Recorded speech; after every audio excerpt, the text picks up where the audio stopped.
पंचरत्न। महर्षि कपिल प्रतिदिन पैदल अपने आश्रम से गंगा स्नान के लिए जाया करते थे।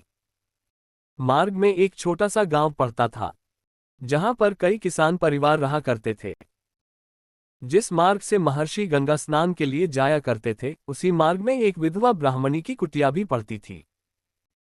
महर्षि जब भी उस मार्ग से गुजरते, ब्राह्मणी या तो उन्हें चरखा काटते मिलती या फिर धान कूटते। एक दिन विचलित होकर महर्षि ने ब्राह्मणी से इसका कारण पूछ ही लिया। पूछने पर पता चला कि ब्राह्मणी के घर में उसके पति के अलावा आजीविका चलने वाला कोई न था। अब पति की मृत्यु के बाद पूरे परिवार के भरण पोषण की जिम्मेदारी उसी पर आ गई थी।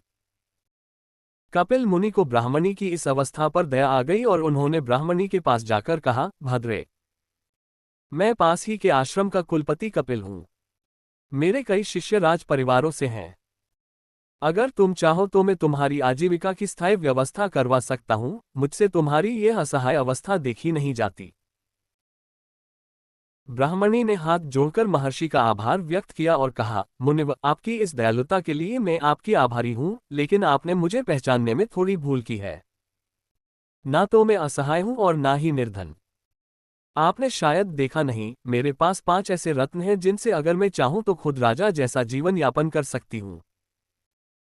लेकिन मैंने अभी तक उसकी आवश्यकता अनुभव नहीं किया, इसलिए वह 5 रत्न मेरे पास सुरक्षित रखे हैं।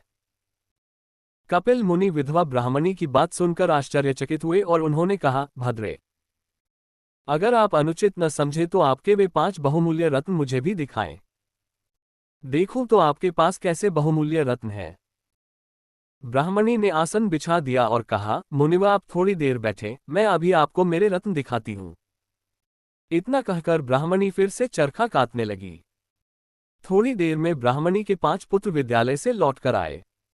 उन्होंने आकर महर्षि और मां के पैर छुए और कहा, मां, हमने आज भी किसी से झूठ नहीं बोला, किसी को कटु वचन नहीं कहा। गुरुदेव ने जो सिखाया और बताया उसे परिश्रम पूर्वक पूरा किया है। महर्षि कपिल को और कुछ कहने की आवश्यकता नहीं पड़ी।